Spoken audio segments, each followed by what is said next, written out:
Por lo tanto, damos la bienvenida al arquitecto Luca Trabattoni, que es un profesor asociado en la Universidad Tecnológica de Opole, en Polonia, en el Departamento de Arquitectura y Planeamiento desde el 2018, donde imparte clases de paisajismo y de diseño de interiores.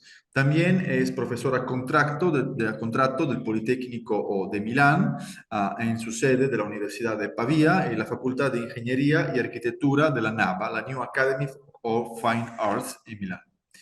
También es cofundador de la oficina ARCò, Arquitectura y Cooperación, que estudia, digamos, tiene el enfoque sobre el desarrollo sostenible en la realización de diferentes edificios en el mundo.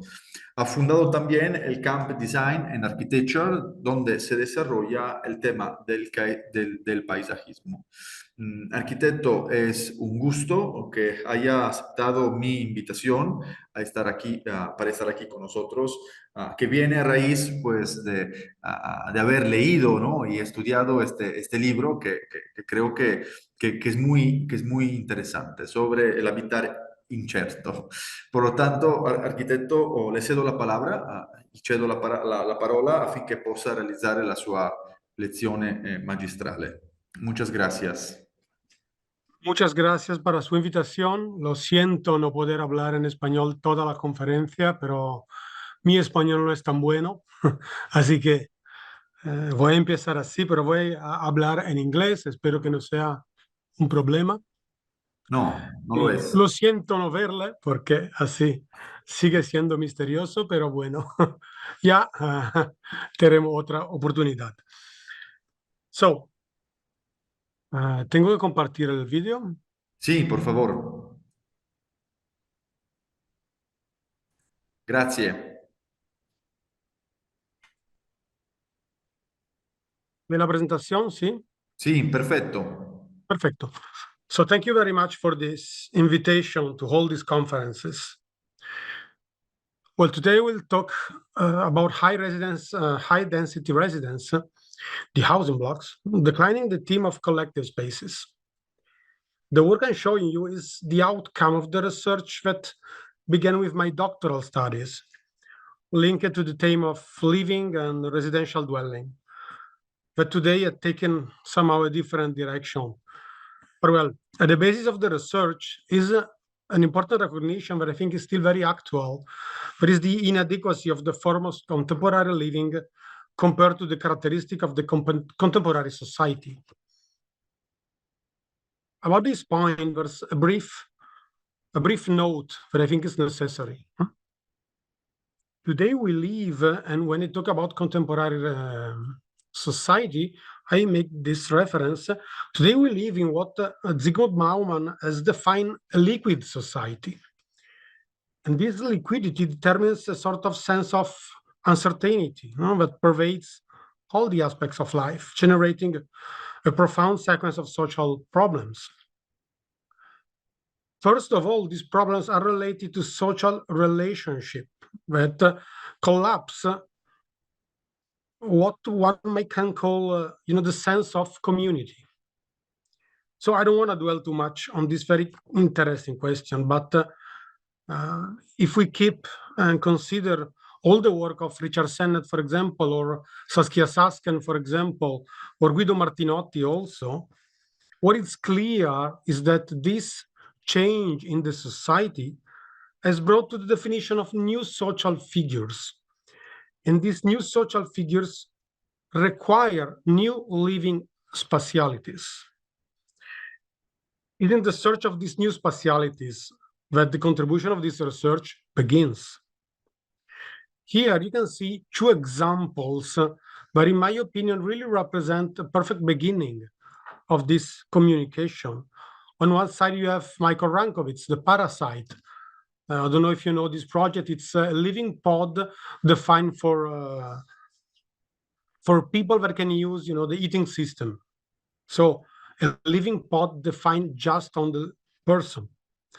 And on the other side, the beautiful design of Lucy Horta that represent the opposite way. So the development of an idea of infrastructure that connect peoples. Well, let's begin. If we refer to the urban context, historically, there are two typical housing systems, the high density and the low density. I know that it seems simple, but it's barely like that. And although the second one is the solution desired by the majority of the population in the world, the first one, the high density living system, it's considered, first of all, from a settlement point of view, still remain the most sustainable. For example, for a matter of soil consumption. So if we take a little moment to think about the low density living settlement system, it's not so obvious to think there is the high quality possibility.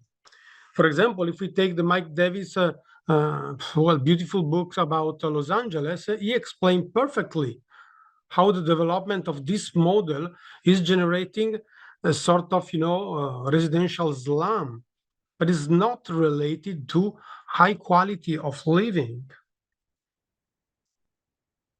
But also in place less, United States, I don't know if you have this kind of small figures, small icons also there. This kind of living system really refer to a sort of traditional characterization of the term home. There's a nice book of an Italian architect called Raul Pantaleo that explains how the presence of this, the garden dwarf, or this kind of icon, small idols, really remind to an idea of vernacular.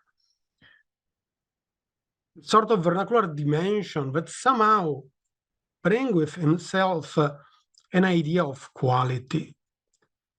But the fact is that this quality is not certain at all. So, for example, if we take an extreme, of course, version of this way of approach, but it's at the same time related to my actual field of research, the one of the tourism and the landscape and all that kind of things. But if we take this kind of examples, I don't know if you know that, the mobile home parks, this way of living are very common, for example, in the United States. And they are also quite famous because of the lack of quality of the settlement. So there's just the development of the units. And as you can see there, an accumulation of units, missing, of course, the potential in developing the space of connection. Clearly, in countries where the open space are not so generous as in the United States, the effective solution for hosting a large number of people remain the residential block. Also in this case, of course, we have different kind of quality, but let's take a look to the system. And the problem is that it's important to shift the approach to the residential block from a quantity approach to a quality approach. The quantitative approach means really the accumulation of units without minding about the quality of the spacing between the units. And to shift to the quality approach, it's important to give a different kind of look to change our mind setting in relation to this kind of residential living. So to help in this changing, I keep in my mind, and I like to show to you these two non-architectural in a way and literature example, sorry. But I think it's nice and very important. Maybe you know them. One is quite famous, is a book from Georges Perec, the French writer, calls Life in Structure of Use, La vie mode d'emploi. But show, it's a novel, of course, but it's show in a very mathematical way how the building, the residential block, it's a composition of lives of people. And the other examples that you can see there is the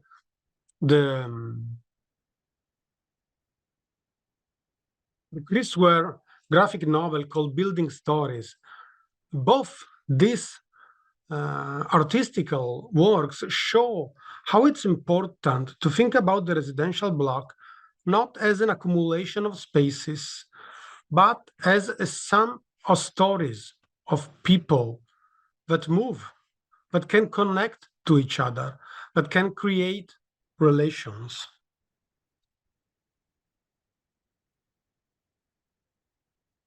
So just to close with the reference, before I start going deeply in the topic, I like to quote a final important reference for me and for everyone, I think, but it's a reflection made by Kurt Vonnegut, the writers. Vonnegut was a brilliant satirical science fiction writer. I don't know if you have read some of his books, are beautiful, in my opinion.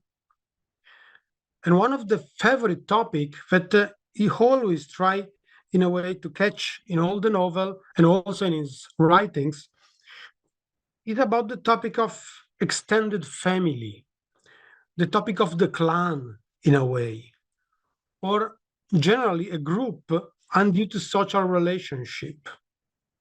He was a humanist, and he was convinced that the human relationship were the basis of happiness. This small part of a book taken from God Bless You, Dr. Kevorkian, it's very clear in this kind of approach. It speaks about relation in between a couple, but he get to a very final sentence that I love, that it's, you are not enough people. But it's something that I keep in my mind, and you have to keep in your mind during my lecture. Well,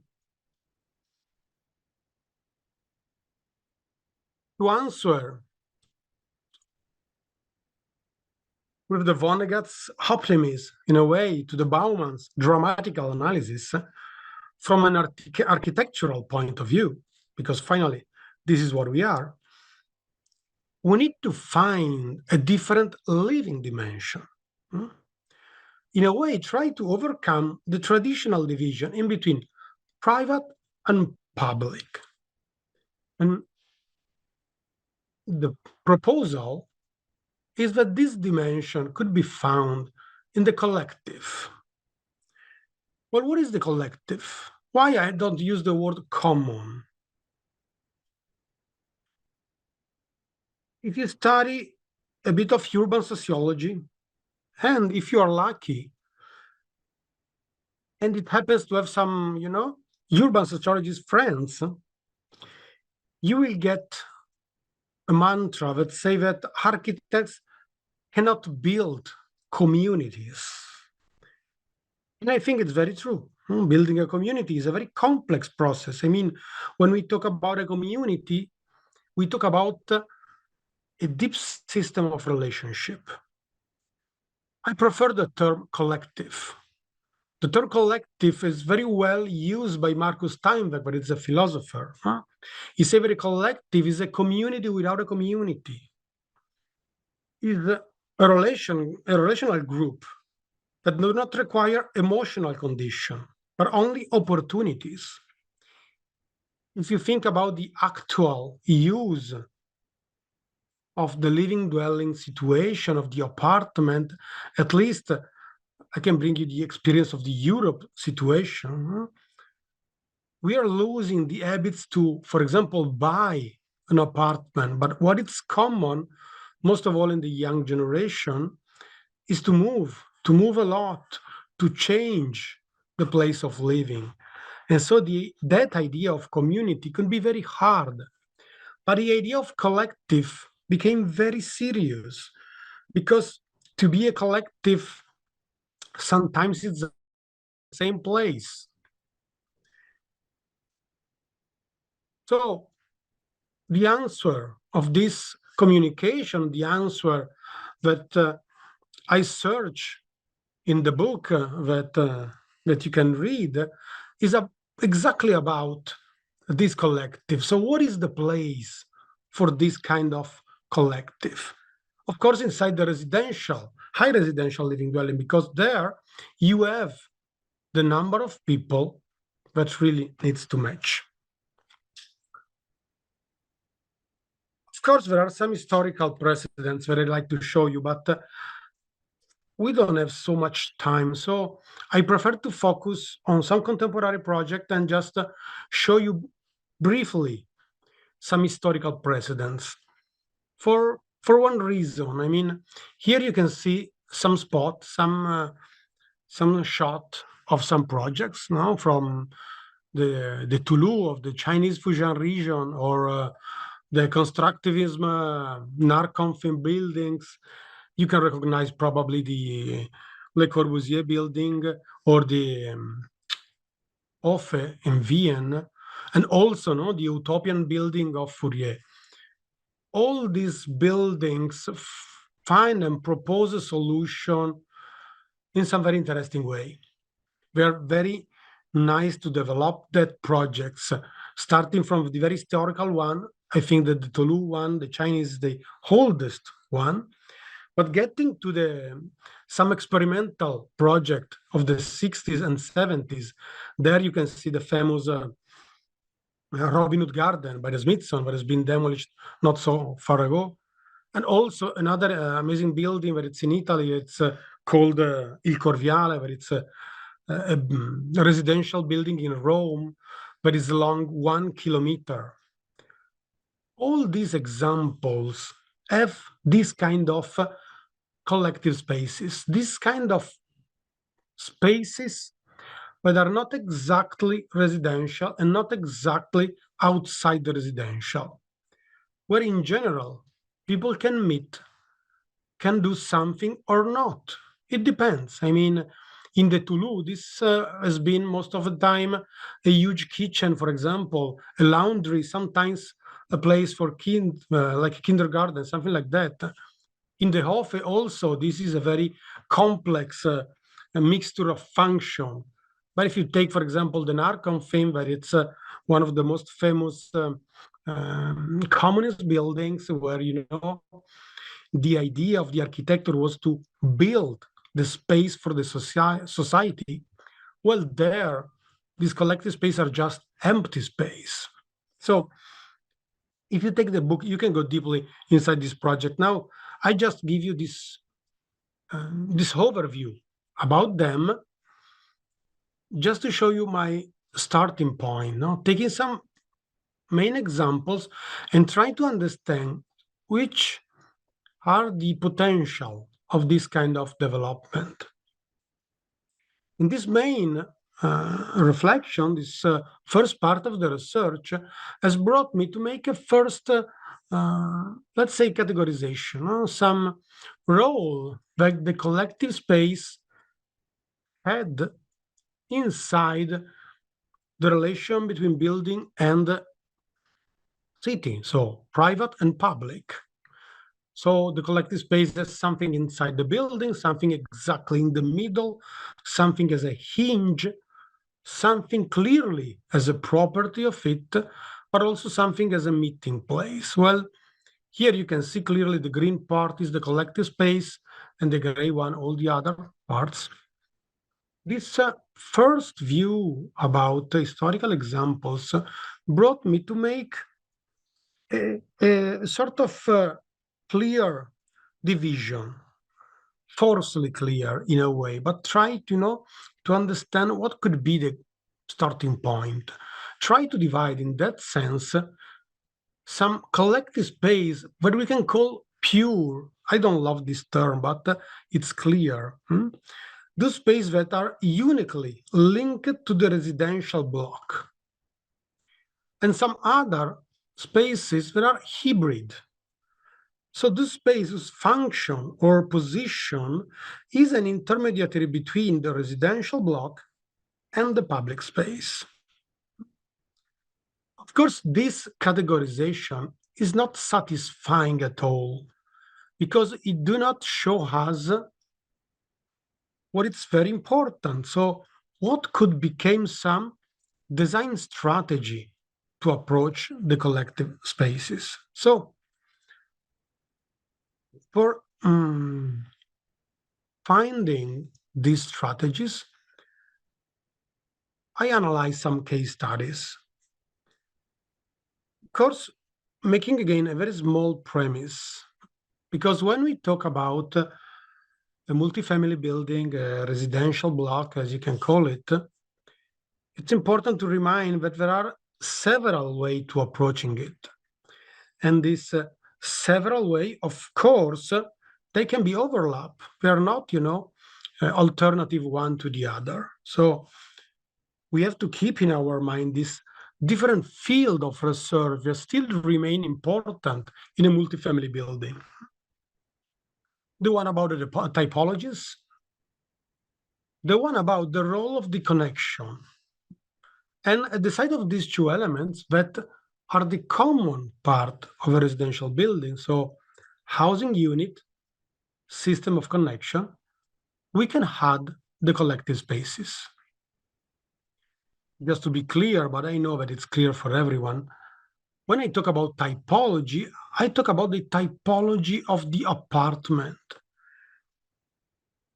This, on one side, could seem, a formal approach, but on the other side, this means thinking about different kind of people. So there are some nice experiments, for example, in Barcelona, where they join together elderly people and students. So finding different kind of apartment. So to obtain higher quality, of course, of the living condition of everyone. And when I talk about the connective space, well, this is an important topic that, of course, will be taken again in all the reflection about the collective space strictly, because they are, in a way, collective spaces. But the fact is that they are very functional. Well, there's an interesting studio by a Dutch architect and researcher called Dick van Gameren that reflect about the role of these spaces and try to understand if it's possible to push, in a way, the dimension, the position of them, so to transform them in something more than just a functional approach. Well, if we talk about collective spaces, that is the topic of this communication, this research will analyze these kind of spaces, thinking about three main field of research, three main topics. The articulation, of course, that means the relationship with the residential complex and consequently with its connection system, the one that I see before. Then, of course, the aesthetics, because we talk about design process, now aesthetics in a very positive way, of course, but it means the relationship between the collective space and the wall composition of the building. So if they are present or not, how they are present, how they affect the final images of the building.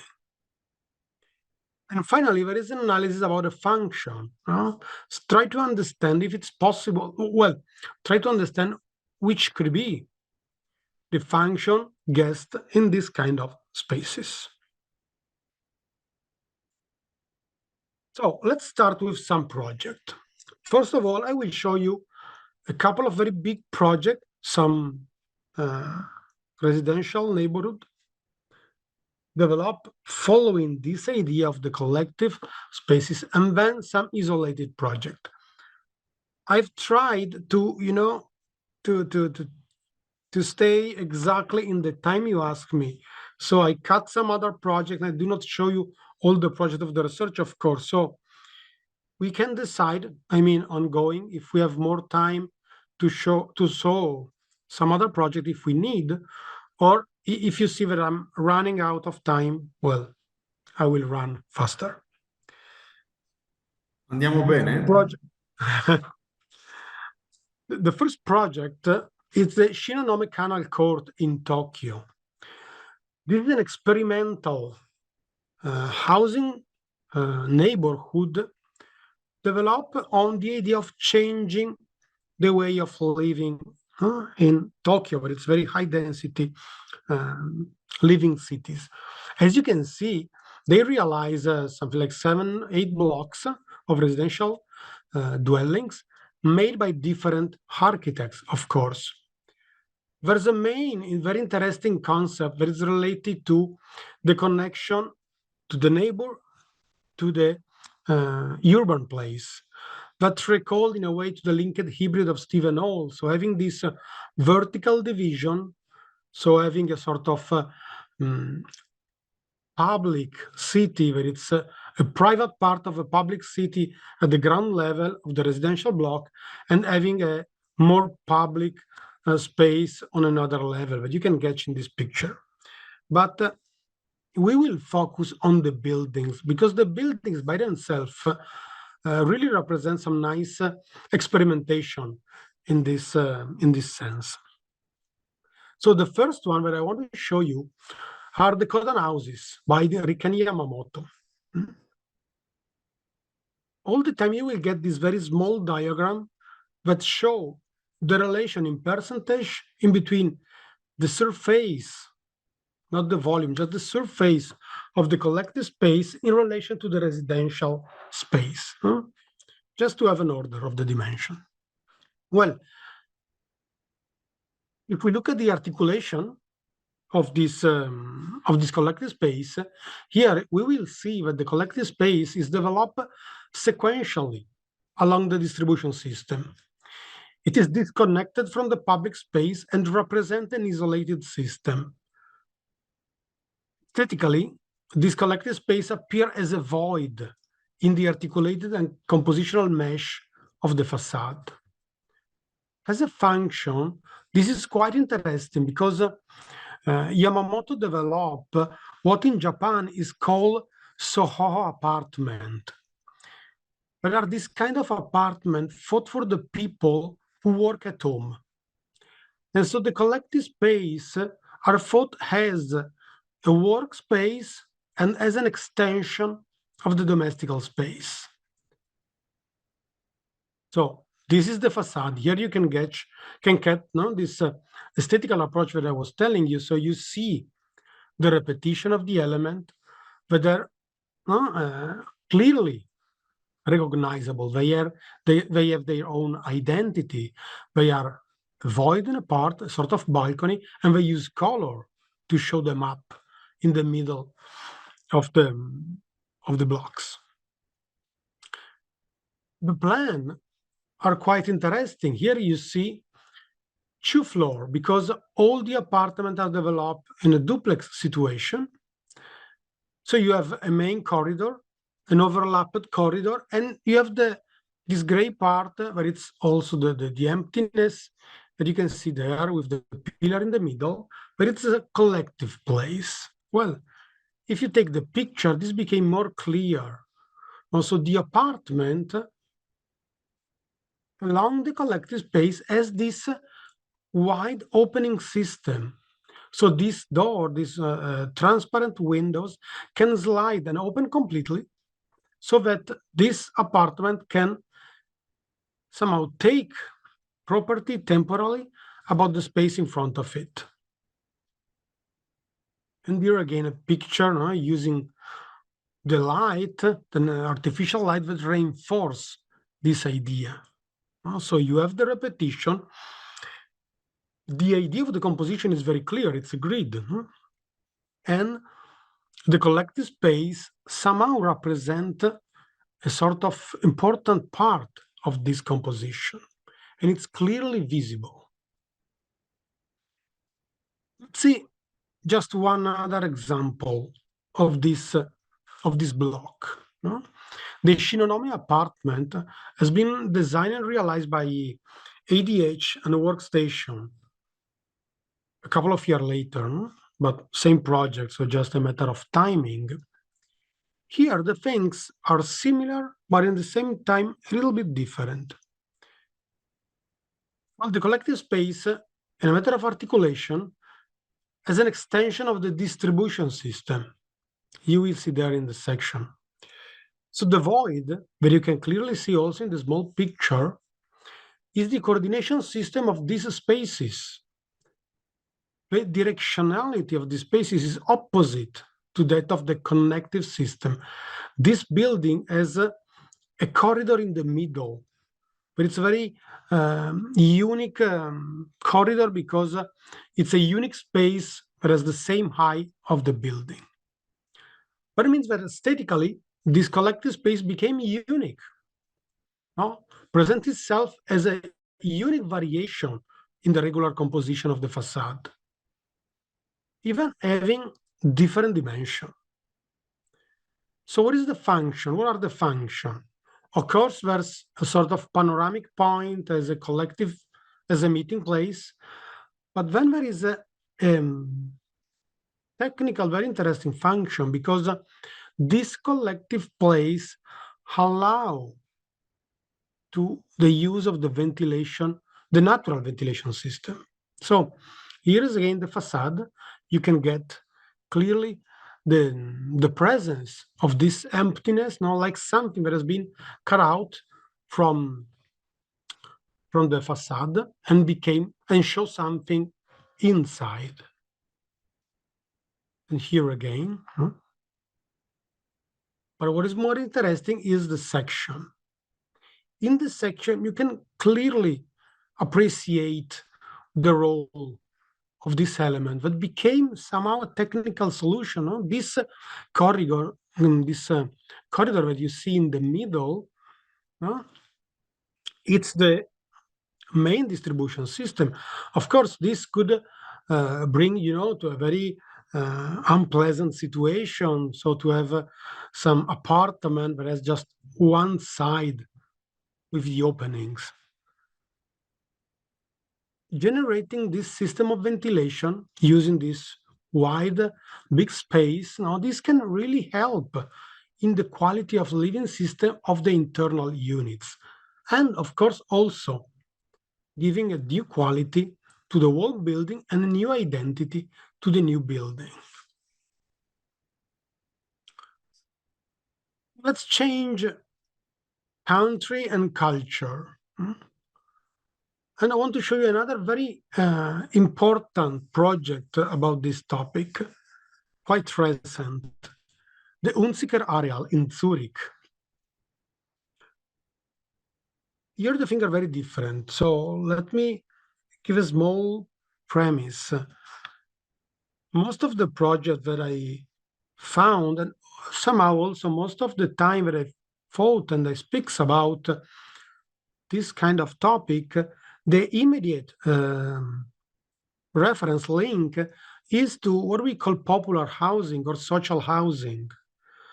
The social housing in Italy have different degree, different shades, but mostly in Europe means an housing dwelling where the cost of the apartment is reduced, is controlled by the government.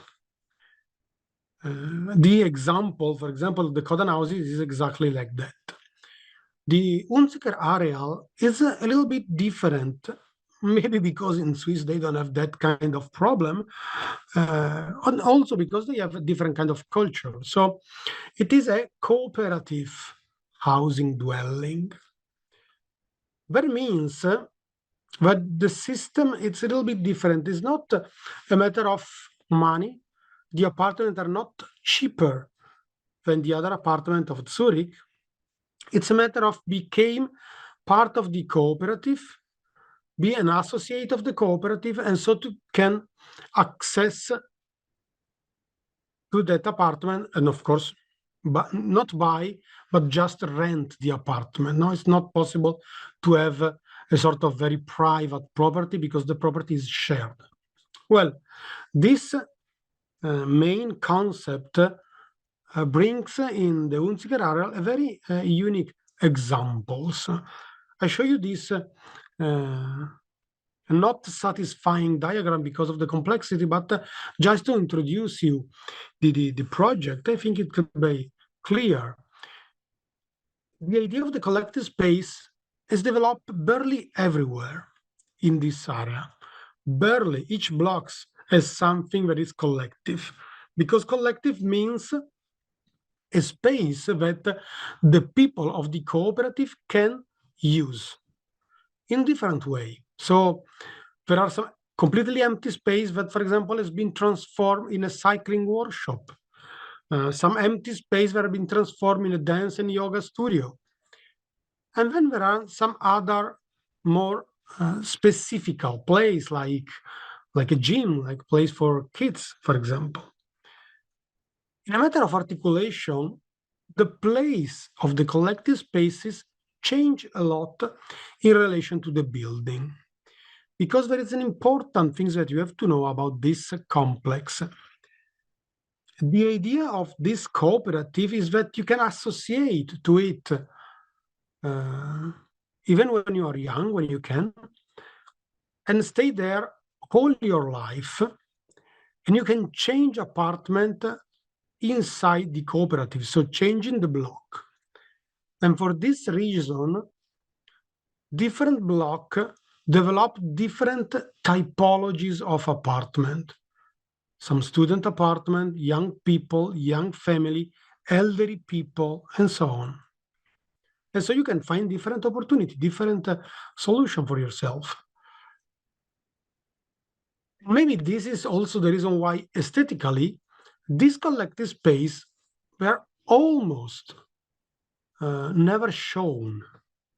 They disappear, they're inside, or they somehow disappear in the drawing design of the facade. Here is a view of the wall intervention, but it's also another level of complexity that is very interesting and maybe can happen only there, because the cooperative buy the land, but with the agreement with the government of the city, administration of the city, to leave the land as a public access. So everyone can access to the private land of the cooperative, use the square that you can see there, use the playground, for example, even if it is a private property. This is the master plan with all the blocks that you can see there. Also in this case, each block has been designed by a different architect. Well, there are some repetition. I don't exactly remember who repeat what, but most of all, they are very local or in general Swiss architects. And these are some pictures of the main situation. There's a high quality of architectural details, architectural materials, but also the open space are nice. In this agreement with the administration, there is another adding interesting point, because some empty space of the buildings are not, used as a collective space, but they are used as private function. So, for example, there you can find a restaurant or you can find a bar, and this function are rented, this space are rented by the cooperative to external people. Another complexity, very interesting. And you can see some of these spaces where, as I told you, are not private at all, or at least the property is private, but everyone can go there and use them. And also, as you can see, all the architecture there, it's completely different. There is not a unique style. You can find different projects, and each architect developed the idea of the residential dwelling, but in a different way. And here again. So there are some plans, for example, that show you the complexity in this nice project. Some amazing examples, some building, like the one you see exactly in the middle with this strange shape in the plan, because it's a double high, and it becomes quite particular. Some other example where we have this huge emptiness in the middle, where it's a big hole where the people can meet together, or some other situation where the balcony became a sort of primary element of the composition, different situation. In between this different situation, I want to show you just one of this building where it's probably the most extreme, and so it's also, in this sense, the most interesting for us. Well, it's realized by a studio called Duplex Architect. The name of the project is Dialogue Veg 6, just the name and the number, of course. Well, if we take the articulation of the collective space, we see that the collective space is developed on each floor within a macro apartment. So it is isolated from the public space and belongs exclusively to the inhabitants of the cluster. And you will understand what I mean with cluster. The collective space is a repetition of an enlarged private dimension. If you get the meaning of this diagram, I think you get what I'm meaning, no? So aesthetically, the collective space is camouflage in the facade language. You don't see it, because that one is the facade that you can see there in the small picture, no? And without my green color, it's barely invisible. So the building appears like an ordinary residential block. The presence of the collective space can be found in the definition of the openings somehow, but goes from ordinary coinciding with the single units to full height. But, it's not something extraordinary also in a normal apartment block. Well, what is the function? And that's nice. The function of this space are designed as an amplification of the domestical one. Cooking space, dining area, study area, meeting space. Why? Because these apartments are thought to be to host young people or elderly people. And this mixture of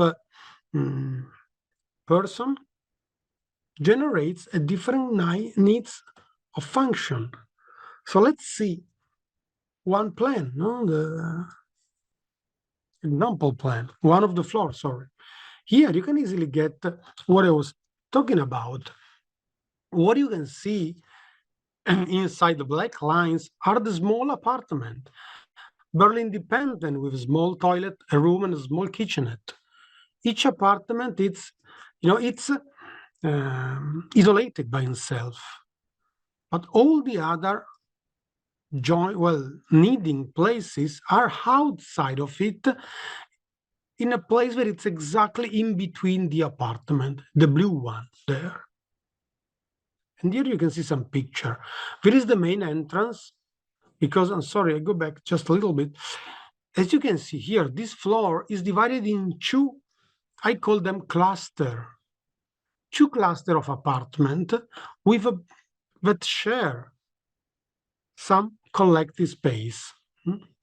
So this is the main hall, and then you can go inside this cluster, where the yellow color represent exactly this collective place where you can have a big table, you can have a meeting room, you can have a living room also. But then if you go, for example, to see the apartment on the left side there, here, you can easily see that everything is in there. A small living room, a small bedroom, a kitchen here, and a toilet. So this is completely independent, but then can share the space. And this overlapping of situation is so enrichness for a reflection about collective spaces. And here you can see some picture of the inside, very Swiss in a way, very clean, but also very, very interesting there. So here, for example, it's a sort of living place where you can have a projector, and so using for live things. Well, now, clearly this picture very nice, and you can have different kind of sitting place to other different kind of people. But you can also have, as you see in this picture, a common kitchen. No? So the idea is exactly that within the Marcus Steinweg, the definition, a collective is not mandatory. No, it doesn't mean that you are forced to live together. as always, where often happens in a community, the example of community housing, well, if we take historically the one of Fourier, for example, or the one of the Narkomfim in the Soviet Republic, there the idea of living together was mandatory, very mandatory. If you take, for example, just quickly, the Narkomfim example, the Narkomfim building reduced the dimension of the singular people to a room, just a room for one person. So if you want to become a couple, you have to find 2 rooms and join them. And then all the other activity happens outside. Well, of course, this is very extreme. But what I mean is that a collective is something that just can happen, but it's also something that cannot happen at all. You need to have your own space, and you need to have the possibility to stay by yourself.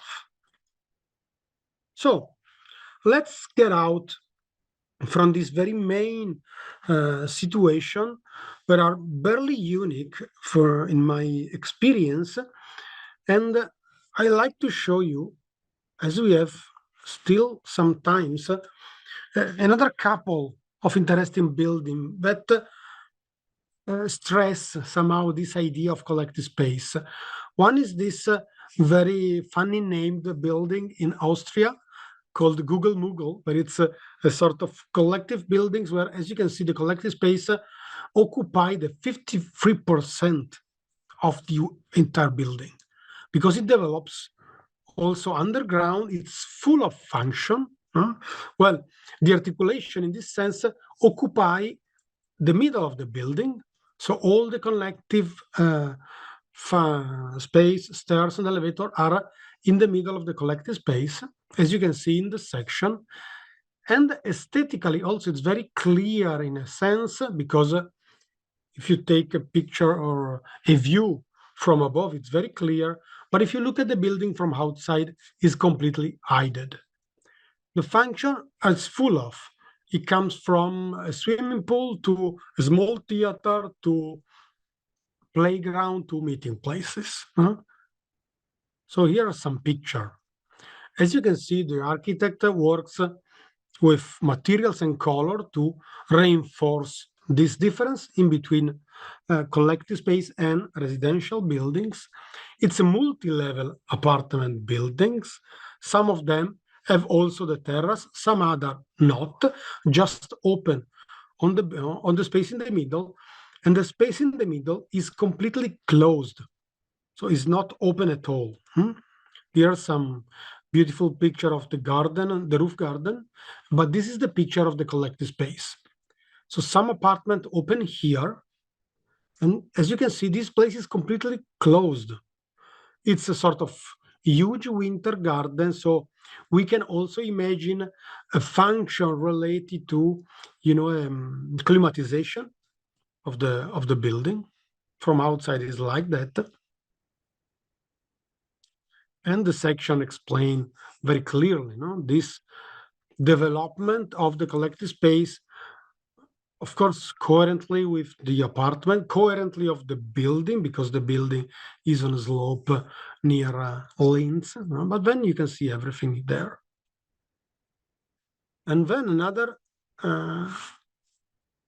beautiful examples in this sense is this unique block realized by C plus Hay, Coelasant and Associate in Hanoi. This project, it's amazing. Maybe you can get the strangeness of the project just getting this diagram. There's a lot of collective space, and the idea of the architect is somehow to take, this messy situation of a barely informal development, but with vertical development. So this system of blocks that grow vertically, generating as part of town.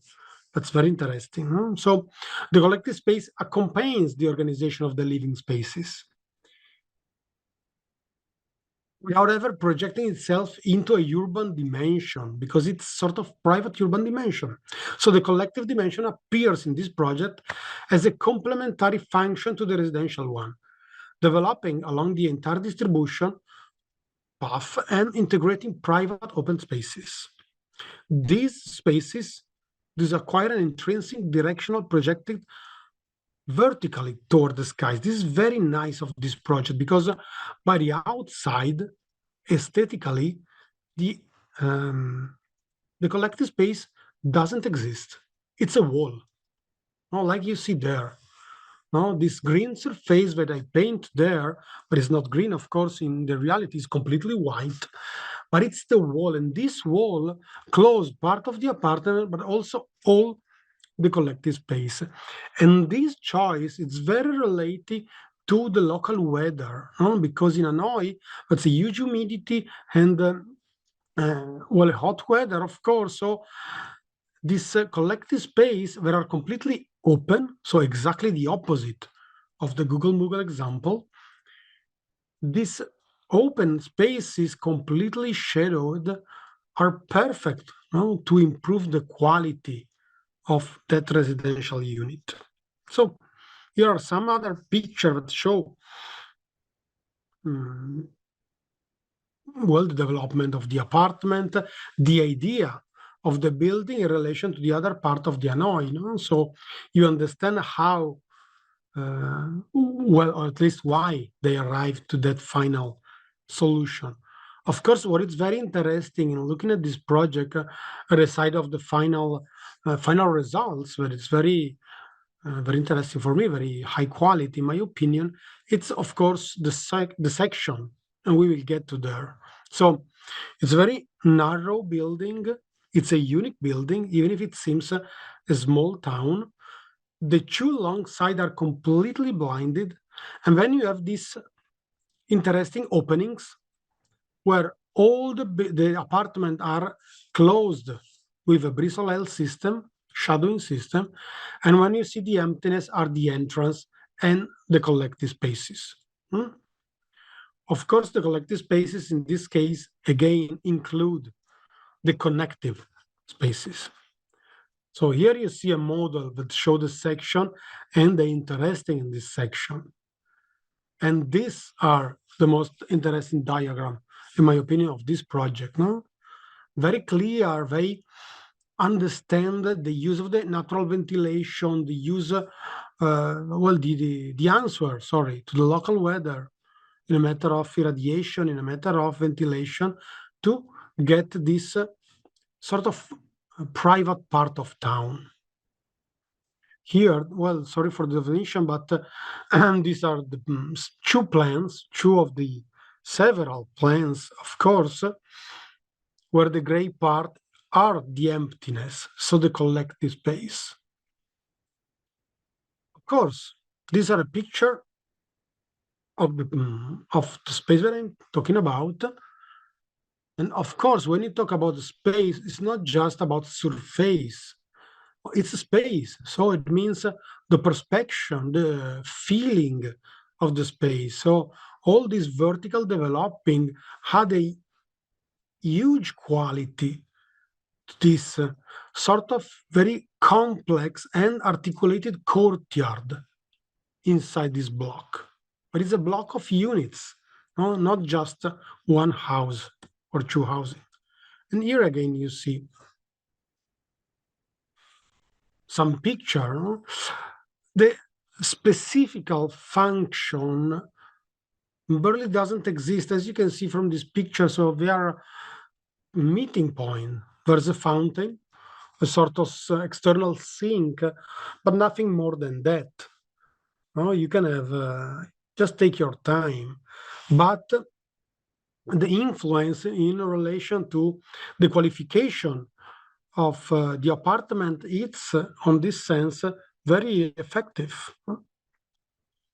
And as I told you, the architect managed them as open spaces. There's no protection from the rainy water. For example, you see the people with umbrella that's walking and going home. But even when you go inside the apartment, This picture, I mean, really gives the quality of the apartment in relation to this kind of spaces, no? Because this kind of very private on one side and shared places really allows the architect to open completely this apartment, to have a huge ventilation, and so really answer to the Hanoi weather with beautiful architecture. And this is another picture of it.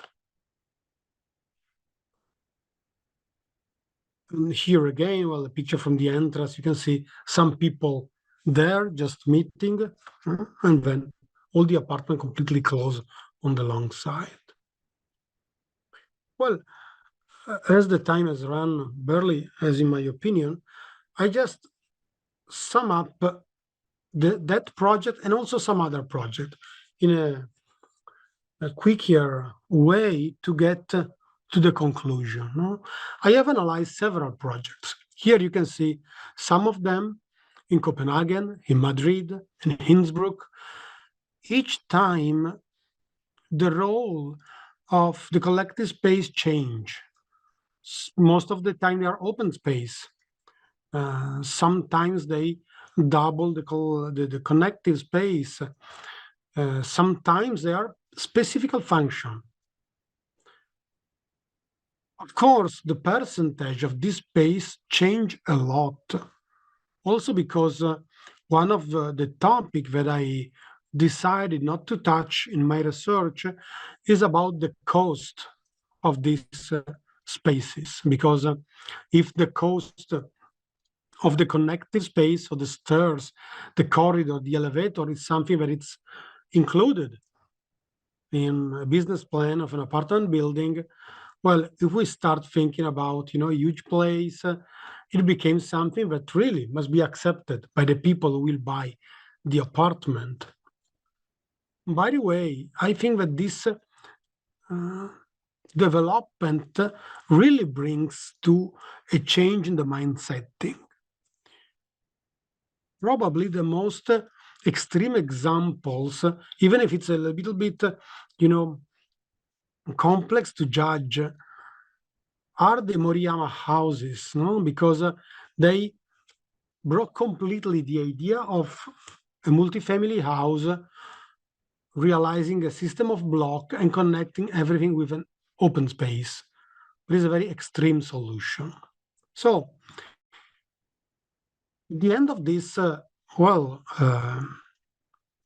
analysis of case studies, I get to summarize them. No, here you can see all the project, comparison the number of the apartment and the percentage of collective space. No? So here you see in an increasing list. No? So when you have the more apartment, well, of course, the percentage of the collective space must balance also in the dimension of the building. This is just to have a list of them. But after that, I try to get in a sort of quality analysis. So at the end of it, the question is, well, now what I can conclude, which could be my strategy to approach a new building, for example, in making a residential unit with collective spaces. So first of all, I try to fit all the buildings of the contemporary architecture buildings in the previous division, so hybrid and pure. Try to understand if this main division could somehow be enough, no, to satisfy the description of the building. But as you can see, I'm sorry if it's in Italian, but I think you can get easily now. We talk about the position of the building, the internal, external, the connection with the public space, so connected and disconnected, and the matter of the function, so empty or with function. But the conclusion, looking this small table, is that this definition is absolutely not enough to describe or to give and helps to to understand how to proceed to design this kind of spaces. And so I try to make some description of new strategies, no, to get to something that then became really sort of project tools, let me say. So I make this new approach. Now I therefore try to define some real strategy. That, of course, they are not alternatives. I mean, it's not one or the other, but they can overlap. It just helps to understand in a design way what to do with a collective space to get to some result. So the first one is to think about the collective space as a sort of private urbanity of the building. No? So in this case, in addition to being an internal system, the collective space incorporates the connected spaces. No? So the connection spaces. Now, it generates spatiality equivalent to the domestical one, such as large square, for example, large boulevard, which can be equipped or not, and which appears on the outside, at least only probably on the entry point. So like digging something inside your building. Then, of course, the secondary strategy is about thinking the collective space as a sort of boundary between the private and the public dimension. So exactly in the middle. In this case, the space follows the idea of hybrid, no? The one of the historical examples, and becomes a sort of filter space that separates the units and unites, sorry, in the same time, the residential block with the urban space. It can be fragmented, like in the Moriam house. It can be unique, like in other situations, no? But it's clearly, most of the time, an open space. And finally, but of course is not one against the other, but it's exactly in the middle of everything, this collective space can be an element involved in the composition of the building. And in that sense, the collective space became a founding part of the composition, became the character of the building, became somehow an element of identity of it. And so it became clearly visible. So these three strategies allow to give a design weight to this collective spatiality. Of course, the aim somehow is to answer to the Kurt Vonnegut suggestion and to find a place where it's possible to be, how to say, enough people with the word of Vonnegut. And that's all. Thank you.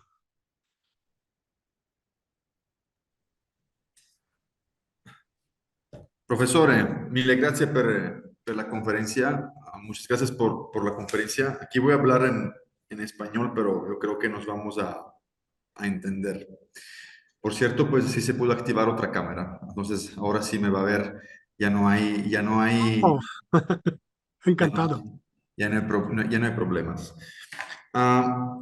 Muchísimas gracias por esta grande aportación. Yo creo que un punto muy importante de su estudio y de cómo, digamos, lo explicó, es que, o el interés, por así decirlo, es que podemos estudiar o hemos estudiado la vivienda colectiva a partir de lo que es el espacio de lo colectivo, ¿no? Porque muchas veces, digamos que los proyectos de vivienda colectiva, así por como se entienden, ¿no? Como un simple apilamiento, ¿no? de departamentos, ¿no? O repetición, pues, de módulos, no toman tanto en cuenta esos espacios, ¿no? Los espacios que producen, digamos, colectividad, ¿no? Y que al final están como a la raíz, ¿no? Del mismo sentido, pues, de lo que es, pues, el espacio colectivo y por lo tanto lo de la vivienda colectiva. Creo que ha sido y es un estudio muy interesante de cómo ha conseguido, digamos, clasificar, ¿no? muchísimos ejemplos, ¿no? Un grande catálogo de proyectos a partir de estos espacios. Y como también su estudio, y esto yo lo pude comprobar porque sí leí el libro, digamos, se transforma en estos diagramas tan sintéticos que, digamos, de una cierta forma dan una explicación muy clara y muy precisa del edificio y de cómo estas estrategias que se utilizan en esos edificios luego se pudieran utilizar para la producción de nuevos edificios, ¿no? De nuevas propuestas. También me gustaría agregar otro punto. En el catálogo que usted nos mostró, ¿no? Con los diferentes ejemplos, donde en algunos, digamos, hay más espacios colectivos en términos de área, ¿no? De superficie, en otros hay menos espacio colectivo. Creo que otro punto muy importante que usted tocó es el tema de la gestión. Es decir, hay unos edificios y unas propuestas que pueden tener más espacio colectivo. Creo que era el edificio este del Diálogo Web 6, ¿no? Tenía las unidades y todo el espacio que está entre las unidades es un espacio, pues, de unión, ¿no? Están los sofás, o sea, espacios de encuentro, ¿no? Entonces, claro, eso en el momento que tenemos un edificio que es más como ligado, ¿no? A una teoría, por así decirlo, a una práctica cooperativista, pues claro, es más fácil, digamos, de una cierta forma de poder pensar y construir, ¿no? Menos si el edificio es parte de un proceso económico capitalista de voy a hacer unidades para poderlas, digamos, de una cierta forma vender. Pero, de todas formas, es muy importante poder revisar con usted, ¿no? Todo este gran catálogo, pues, de proyectos, porque al final nos cambian un poco la forma de ver las cosas. No empezar a pensar lo colectivo a partir de la unidad, es decir, de lo construido, ¿no? Sino más bien a partir del vacío, a partir del espacio de relación, a partir del espacio de las posibilidades, ¿no? Que usted bien lo pudo clasificar en diferentes estrategias en función de cómo ese espacio de relación se relaciona con las unidades y de cómo ese espacio de relación, por otro lado, se relaciona con el espacio público, con el espacio, digamos, ya del conjunto, ¿no? Y para poder cerrar, les agradezco mucho haber presentado a principio de la presentación, valga la redundancia, estas diapositivas, ¿no? De lo que es lo vivir en colectividad, donde se mencionaba, si no me equivoco, aquí lo apunté, eran como dos obras, una de Chris Ware, ¿no? Y la otra creo que era de George Perec, ¿no? Creo que al final estas representaciones que vienen, por ejemplo, de Perec y por lo tanto de la narrativa, pues nos hablan realmente de lo que es lo colectivo, ¿no? Al cual nosotros a veces no estamos acostumbrados o pensamos que sea otra cosa. Por lo tanto, muchísimas gracias, profesor, para habernos enseñado, ¿no? Su tópico, su estudio, su desarrollo, digamos, académico a través de esta investigación, y ojalá que podamos profundizar sobre estos proyectos y realmente aprender de ellos, como decía usted, para poder presentar, ¿no? O proponer estas estrategias, ¿no? En nuevos proyectos contemporáneos. Por lo tanto, muchas gracias. Pues gracias a ustedes, ha sido un placer para mí hablar de ese argumento, porque siempre me encanta. Y se puede decir una última palabra Claro que sobre ese sí, tema. claro que sí. Yo creo que este momento histórico es muy importante porque están cambiando un poco las cosas en las dimensiones de las habitaciones. Eh, yo ahora estoy haciendo un trabajo de recerca sobre las habitaciones de turismo y es muy interesante porque yo le llamo minimum luxury houses, which means reducing as much as possible but keeping the comfort. Mas si también Nos recordamos al proyecto de Aravena, los Elemental, pero es increíble, ¿no? Eso es una reflexión sobre las dimensiones de la unidad habitativa.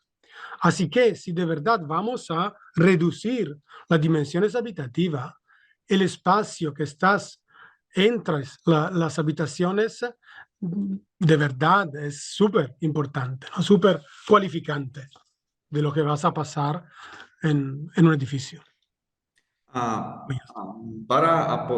poder abonar, digamos, a este discurso, ya que usted nombró, por ejemplo, a Alejandro Ravenna con el proyecto del Elemental Chile, que son estas viviendas crecederas, ¿no? Que crecen en el tiempo y que se van de una cierta forma a partir de un cascarón, ¿no? A partir de una estructura que ya existe, que se le entrega a los habitantes luego a través de la autoconstrucción van o siguen construyendo. Esto nos abre, digamos, una visión como más amplia, por así decirlo, sobre todos aquellos proyectos de los años 70, ¿no?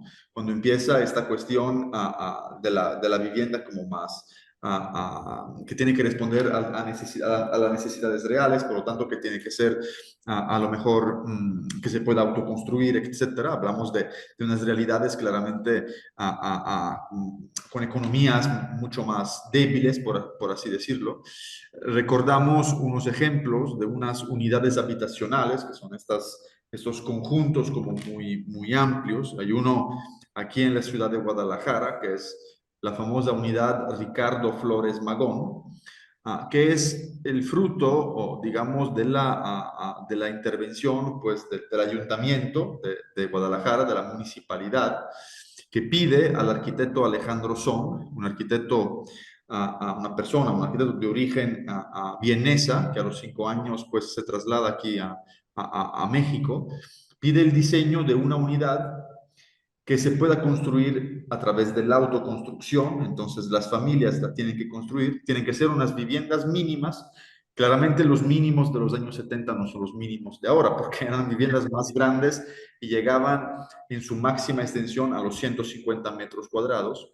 Pero una cuestión muy importante, y es por esto que estoy comentando este tema a raíz de lo que usted comentó, es el cuidado de todos los espacios públicos y semipúblicos que se tenían que construir, ¿no? Estas calles peatonales, las plazas, etcétera, porque de una cierta forma, si bien la vivienda a lo mejor luego no crecía, que sí crecieron, pero pongamos que se quedaban como viviendas mínimas, ¿sí? O si bien la vivienda cambiara su carácter, porque luego con la autoconstrucción, ¿no? Sabemos que cada quien pone su gusto, ¿no? Y las formas cambian y todo, pero el espacio público, ese espacio colectivo, las plazas donde los niños tenían que jugar, ¿no? Donde encontrarse las personas, pues sí tenían que ser generosas y sí tenían que tener este carácter, ¿no? Entonces creo que esta reflexión sobre lo que está a veces afuera, ¿no? de mi propio muro, ¿no?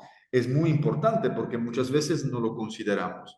Y eso tiene que ver con lo que usted también comentó antes cuando hablaba de los costos, ¿no? De esos espacios de comunicación, escaleras, porque claro, un promotor de vivienda te diría, hay que minimizarlos al máximo porque no los voy a vender, no se venden, ¿no?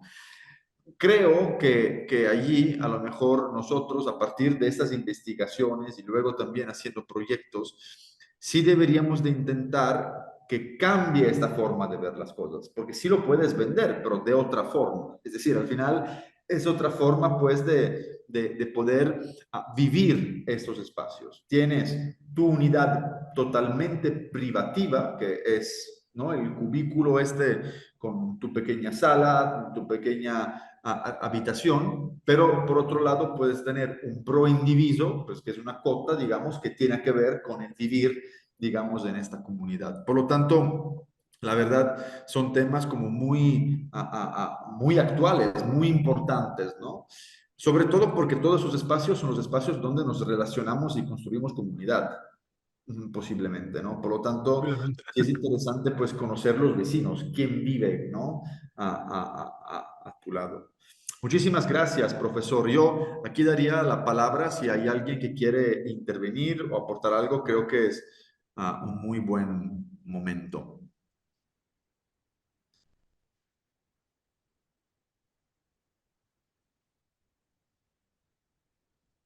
¿Nadie? Bueno, yo nomás, gracias, buena información. Yo creo que me llevó mucho, lo que comentas, que construir una comunidad es complejo, ¿no? Es difícil, pero pues es importante que los espacios que estamos diseñando de alguna manera fomenten, o sea, inintencional o intencional, que suceda esa como comunicación con nosotros, ¿no? Y lo que mencionaba ahorita, que al final de lo de utilizar las escaleras y corredores como espacios de encuentro, yo creo que eso se pierde mucho en proyectos, en desarrollos pues son nomás corredores largos con puertas y te comunican al elevador y listo, ¿no? Entonces, sí yo creo que es importante como potencializar estos espacios para pues darle otra dinámica a los edificios, ¿no? Y a la comunidad, ¿no?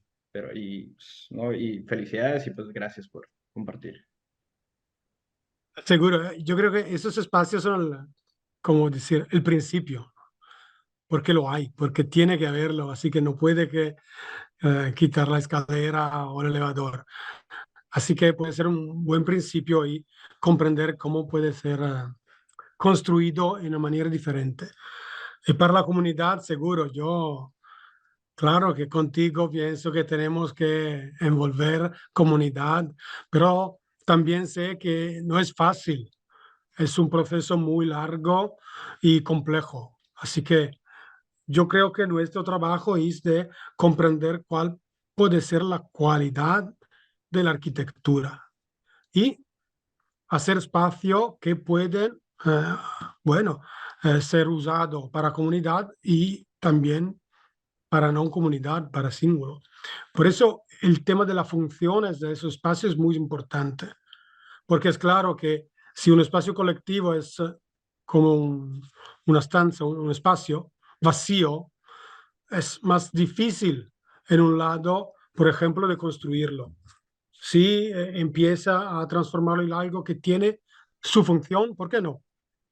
¿No? Y ahora he hablado de Richard Sennett. Richard Sennett habla mucho del hecho que en ese, ¿no?